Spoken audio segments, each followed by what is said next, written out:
Eastern cults. Legitimate Sufi study is anything but a cult. But what is to be the eventual effect of the imported Eastern ones on the West? People import the most peculiar cults from the East, clean them up a little, and package them for use in the West. When people from Europe and America go eastwards, they usually become rather silent about what they have found on their return.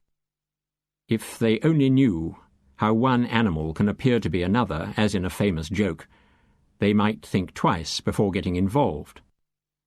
Because there are few admonitions about this matter already in Western culture, on the whole only threats from bigots trying to preserve their own frightful cults, people don't suspect the dangers until the cult has done its work.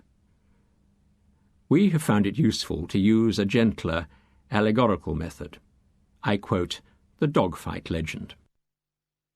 There was once a man walking a very funny-looking dog, who met another man with a champion bulldog in some fields. "I bet you my dog can beat yours," said the owner of the bulldog. "Not likely," challenged the other man.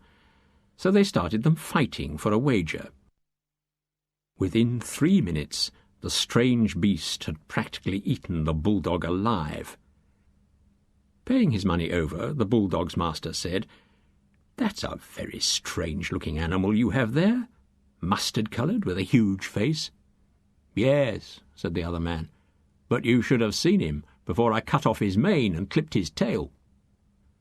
We shall see in the West what the result is to be when the lion starts to maraud.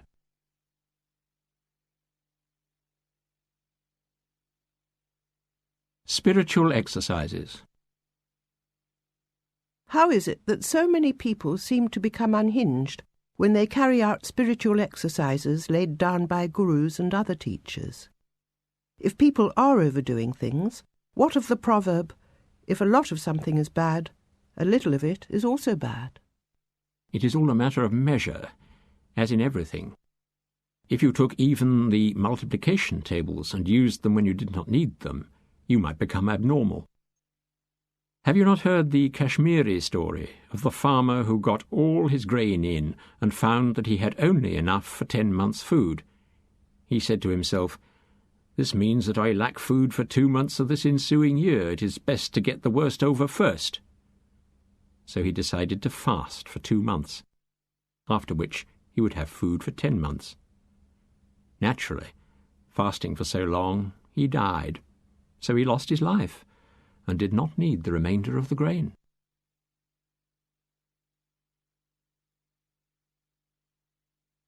The Sentry and the Vault. A powerful king was entering his palace amid a concourse of soldiers, his personal guard, whose accoutrements gleamed with silver, gold, and precious gems.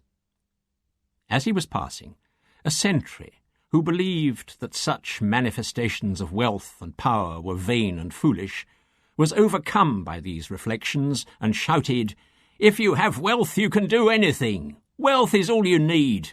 There is nothing but appearance and show, and those things are bought with treasure." The soldier was seized and taken to where the king sat on his throne.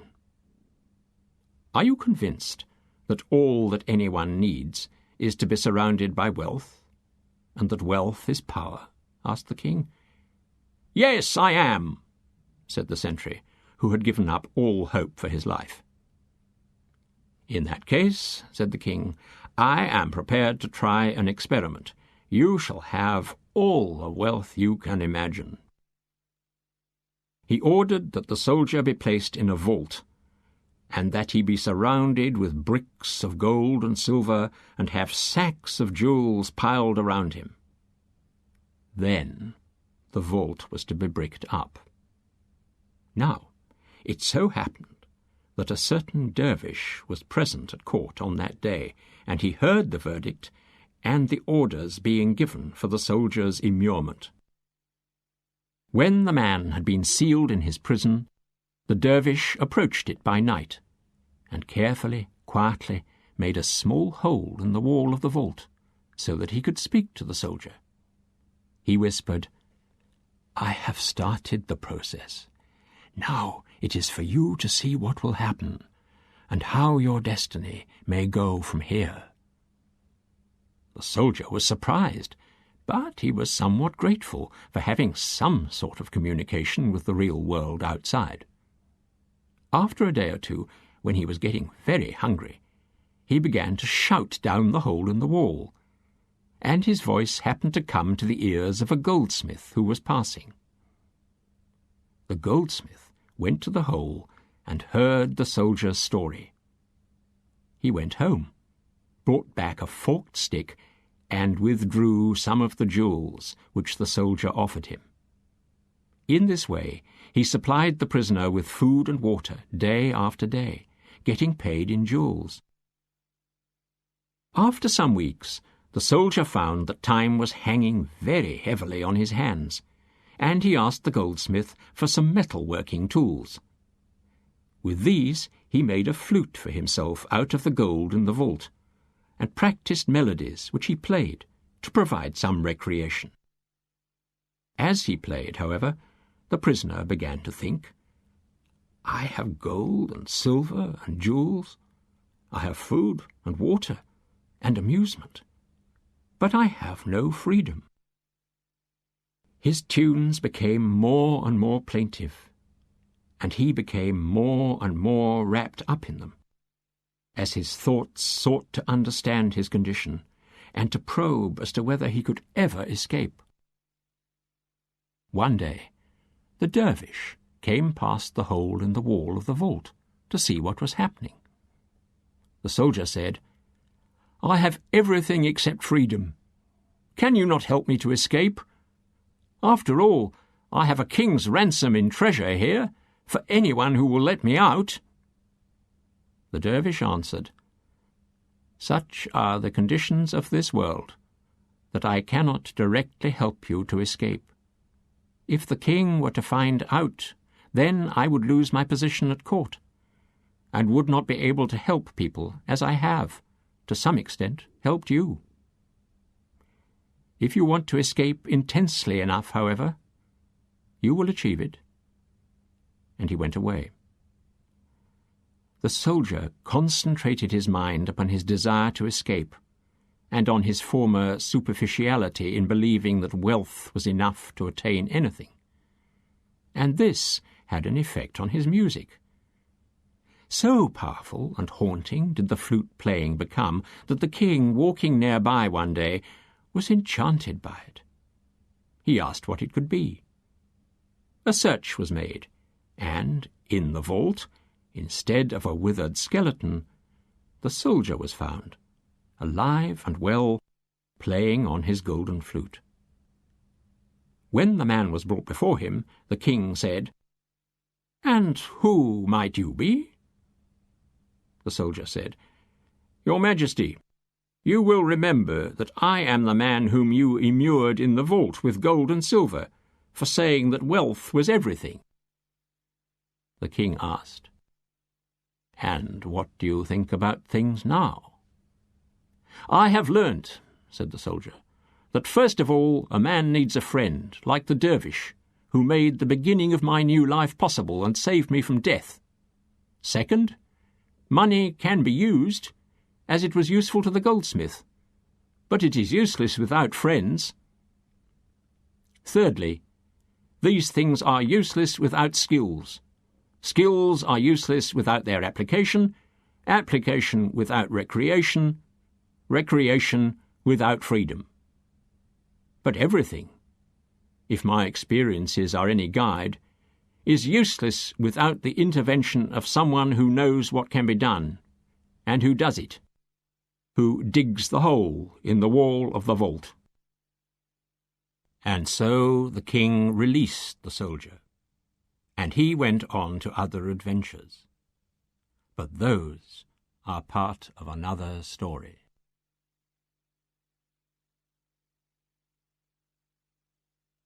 Observation. Many people, hearing that Sufis are often highly observant, imagine that by developing this faculty, instead of the analogous one of a higher-level observation capacity, they will become wise, and fail to understand that observation is important in relation to the things observed, not to the faculty alone. In order to correct these impressions, the following story has been told. A Sufi was a witness in a court case. The judge said, "How many steps did this man fall down?" The Sufi said, "I don't know." "You mean to say that you put yourself forward as a witness?" shouted the judge, "and you cannot answer a simple question?" The Sufi said, "And how long has your honour been a judge in this court?" 20 years. "And can you tell me the number of beams in the roof of this hall?" People still behave absurdly, in spite of such instructional tales. As a wise man once said, "If anyone delights in mud, clear water will not attract him."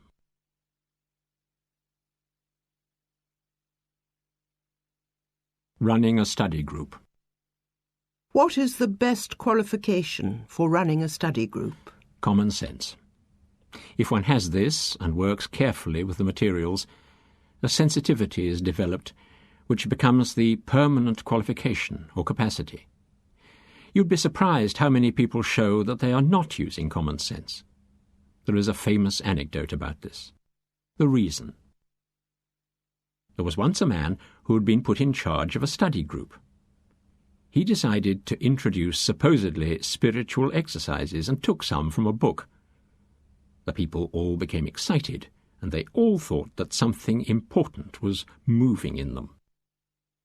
Then this group leader read somewhere else that it was only after people were not excited by exercises that they could develop higher understanding. So he carried on the exercises to look for such people.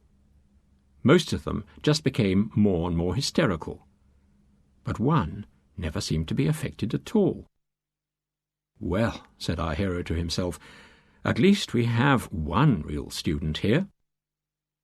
When the music and dancing and jumping up and down and swaying were finished for the evening, he went up to the man and asked him to follow him into his private room so that they could have a talk. The man cupped his hand to his ear. "What did you say?" he asked.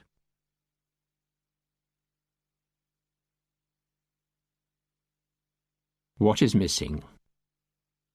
I have studied 6 religions, psychological and mystical systems as deeply as I could, and several others to a lesser extent. Each time I have come to the conclusion that something is missing from them. Perhaps you would be interested if we put up against this reaction the fact that there is also a contrary side. By this I mean, of course, that every single religion, psychology, and mystical system can provide numerous examples of people who feel the exact opposite. Such a system, they hold, not only has nothing missing, it contains for them everything, and all the others are probably, by the same token, lacking something. People who believe that they will find something in a thing will tend to find it, and this includes such things as contentment with a system. People, on the other hand, who have something missing or not yet found in themselves and exteriorize this sense, are looking for imperfection, even in something they are studying. They will bring this sense of lack to the subject in question and will attribute this sense of something missing to the materials, the people, the system. In more recent years, say the past 40 or 50, there has been a growing understanding of this syndrome. While it is not uncommon to read in former times of people who were obviously misfits, drifting from one thing to another and calling everyone and everything else a misfit or incomplete. Yet Rumi, for instance, clearly says, 700 years ago, "The lack is in you, fortunate one, and not in it or them." The very act of finding things or other people unsatisfactory is in itself a partial therapy for this condition. It is a temporarily effective, though logically and in reality fallacious, solution to the perplexity situation. I can't find whatever I am looking for because it is not there at all. It must be somewhere else. This is, quite simply, one of the options in any study or search. Another one is, of course, I am too stupid to understand it. A third, I will find out in due course. And a fourth, I must try harder. The unconscious projection of one's own problems onto others helps to reduce tension. But what about the real situation? If the projection, the self-therapy, also becomes a fixed belief that it is true, it may prevent people from actually sticking to something long enough to benefit from it. Or it may make them seek more therapy, more and more fads and systems, to get the little bit of satisfaction that comes through the self-fulfilling prophecy that there is nothing there, it is incomplete. This is an example of the remedy being a palliative for the disease. The only remedy to dependence on a temporary anodyne is to see that this is what you are doing, where you really are. Because people are not always in a condition to come to this realization by an act of will, traditional psychologies provide methods and materials in which there is a possibility of seeing oneself as one really is. The opportunity occurs again and again through the nature of such a curriculum, and it takes many forms. The forms include literature and the company of other people under circumstances which exclude the urgency to understand instantly or to find complete systems. This may produce the intellectual paradox that you will find the completeness if you are not looking for it. But this is only because the original ailment was to look for something that one did not really want to find. So you can't blame the teaching, you have to look at the student's state. The ordinary reaction to such information as, look at the student, not at the teaching, is for the student to feel guilty or abashed or otherwise to adopt a non-constructive approach. He or she does this only because early training has implanted a signal that a reproach from a source of authority must be responded to by repentance or self-reproach. But self-observation is not the same as self-reproach. There is no harm in being abashed or subject to a sense of personal duty to do something. But when this takes the form of an automatic reaction, without the individual having any option to act or think otherwise, all that is happening is automatism. Almost by definition, I would have said, a student lacks something. That is why he is a student. He probably lacks many things. One of the things which many students lack, and it is no shame so to be, is the capacity to evaluate whether a teaching is complete or not. To evaluate, that is, the teaching itself. In order to miss something, to perceive incompleteness, you must know the thing which you are missing. Know the complete thing. It is generally, by the way, the thing that people want, not what they may at any given stage need, which they miss or find wanting. To be really constructive, it is not too much to say that the sense that something is missing is not an occasion to abandon something or to reproach oneself for being inadequate.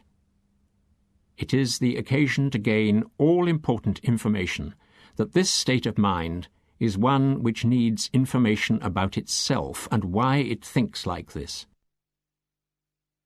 Following such information, when it has been thought about, the student can start to make the kind of approaches and ask the kind of questions which really enable him or her to learn, instead of revolving within inaccurate concepts.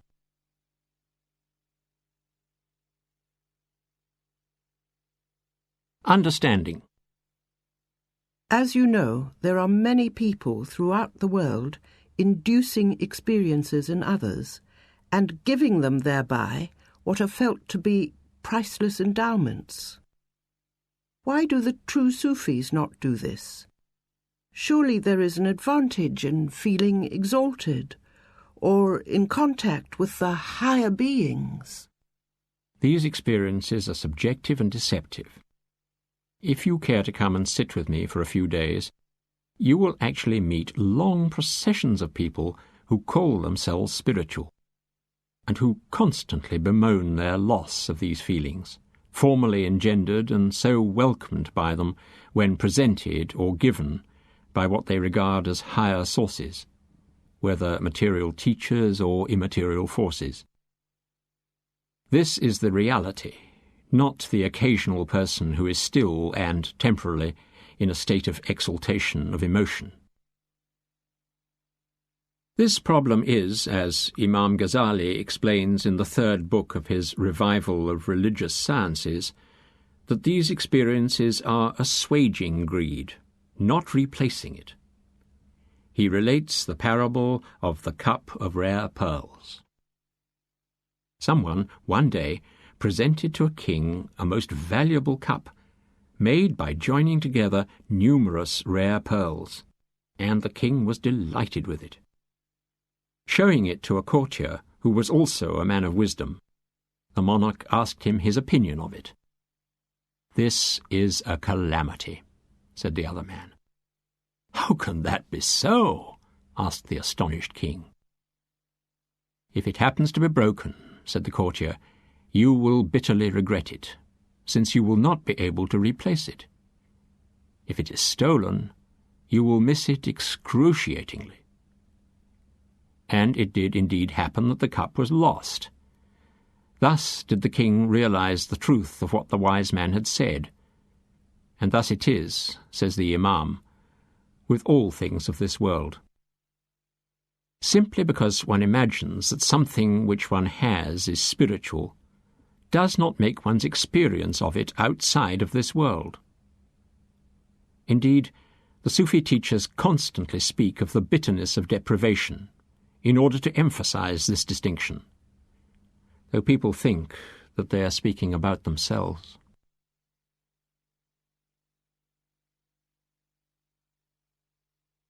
Crazes. There is a craze to call oneself a Sufi in the West. At the same time, there are many reputable people in Europe and America who are connected with the Sufis. How can we make sure that the craze does not spoil the name and work of the Sufis? From time to time, there is a craze for almost everything somewhere. The craze dies out, and people do not in any case usually assume that oddities are truly representative of the thing itself. For instance, there is a vegetarian craze, but this does not give vegetables a bad name. It only means that some people are more or less obsessed by vegetables.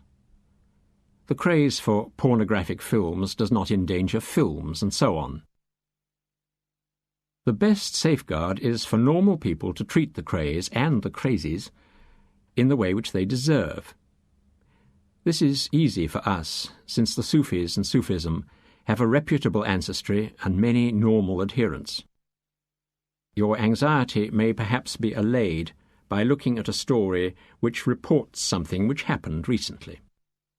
At a diplomatic reception in Bonn, a woman waitress spilt a tray of drinks over a distinguished Middle Eastern ambassador who happens to be a Sufi. She said, "Do forgive me. You see, I am a Sufi, I am not a waitress."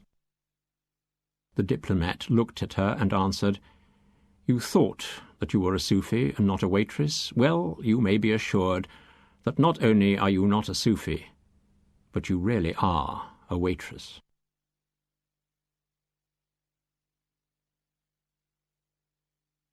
Sinning against God and man. Someone asks me how on earth anyone can have any respect for the Sufis when it is reported that they hold that You can sin against God, but not against man. This kind of question provides an ideal opportunity to show how wildly the obsessives who have taken Sufis as their targets will, often unknowingly, distort the facts, and also to recall a very delightful lesson given by one of the ancients. This lesson, valid to this day, is reported of Sheikh Ahmad Sharafuddin ibn Manyare in Bihar, India, and is recorded in the Manaqib al-Asfiya.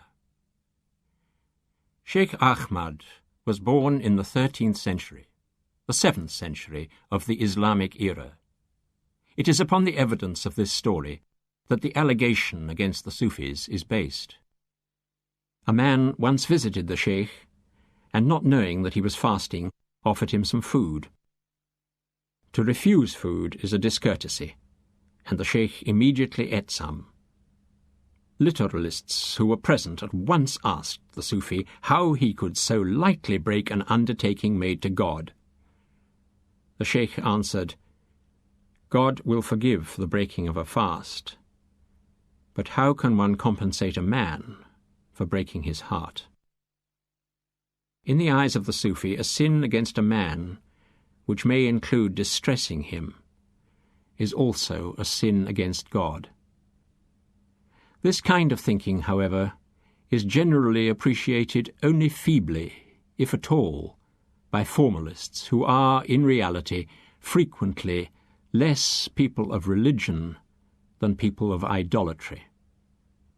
Their idolatry is to the limited number of observances and principles which they recognize, without perceiving the principle which underlies all.